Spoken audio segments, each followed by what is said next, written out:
Hello students, welcome to this lecture on digital communication. In this lecture we will discuss the topic random process. Now random process are random variable as a function of time.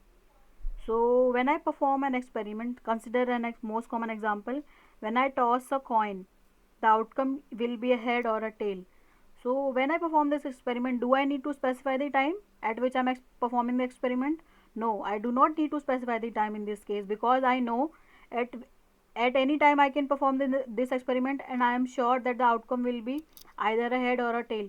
So this cannot be an example of a random process, because random processes are a random variable as a function of time. So tossing of a coin is a random way.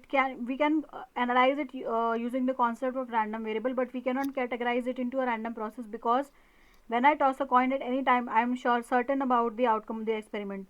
So if I have an experiment in which I need to specify the time also, that is, experiment is dependent on time as well, so that will be considered as random process. For example, if I am measuring temperature of a city, so now temperature here is a random variable, but the time I add, in this case I need to specify the time also at which I am measuring the temperature.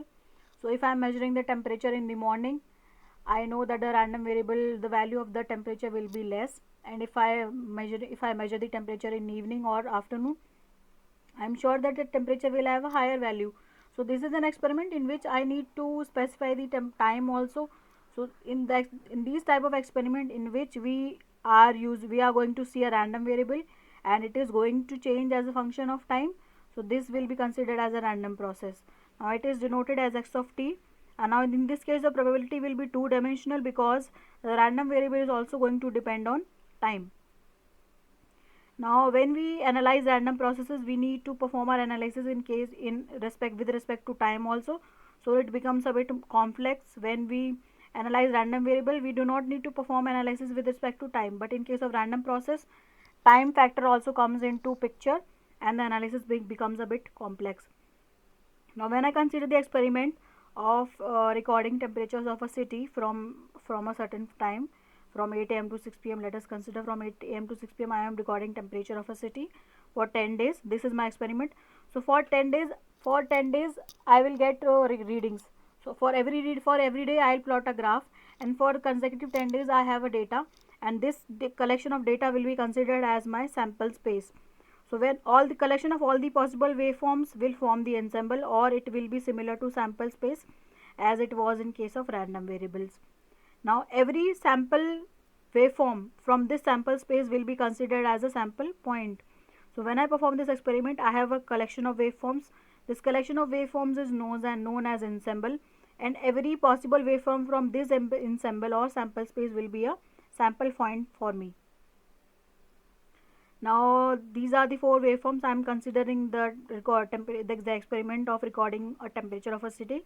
So for day 1 I plot the temperature with respect to time. For 8 am I plot the temperature. For suppose for 9 am I am getting a different temperature.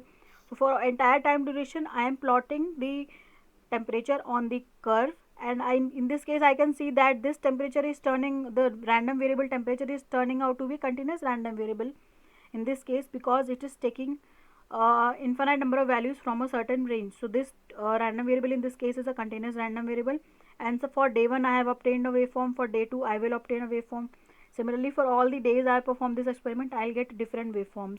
So all these four waveforms constitute the sample space, and every single waveform from this sample space will be a sample point for me, as we can make it analogous to random variables also. So all these four waveform is a collection of my data, and every possible waveform will be a sample point for me.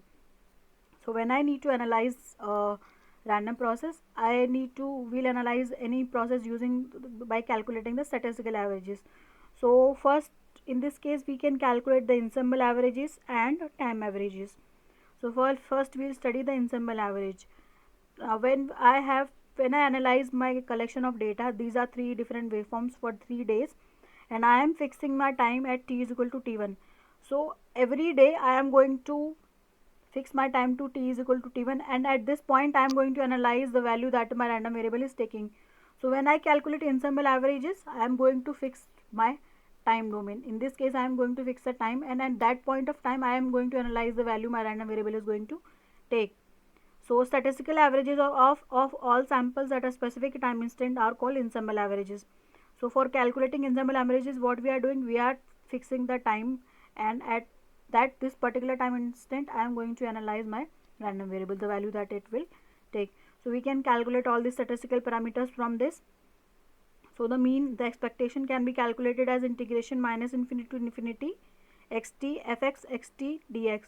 Now in this case xt will be equal, in this case t will be equal to t1, so x of t will be a particular value for every possible sample point. Now this is my ensemble mean. We can also calculate the mean square value, that is given by integration minus infinity to infinity x square t fx x comma t dx. So for in this case I have calculated the mean square value.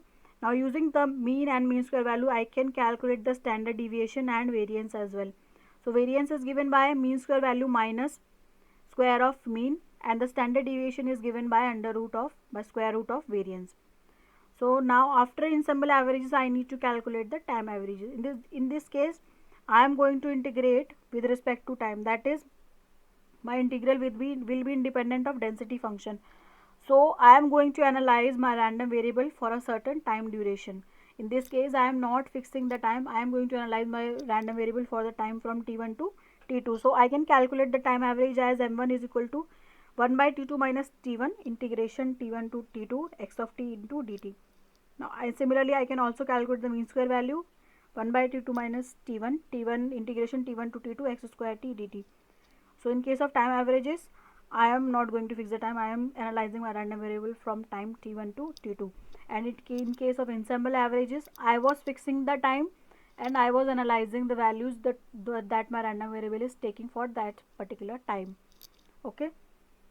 So now using these two parameters, the mean and the mean square value, I can calculate the standard deviation and variance as well. So variance is given by m2t minus m1 square t, and the standard deviation is given by square root of variance. So for any random process I can calculate the ensemble averages and the time averages. So based on these two averages I get a new category of random process, that is ergodic random process. So if I find the random process for which time averages are equal to the ensemble averages, I will classify it as ergodic random process. So if I am given a random process and I find out the ensemble averages for it and I find out the time averages for it, and if they both of them turn out to be equal, then this process will be a ergodic random process. So now that's all for this lecture. Thank you.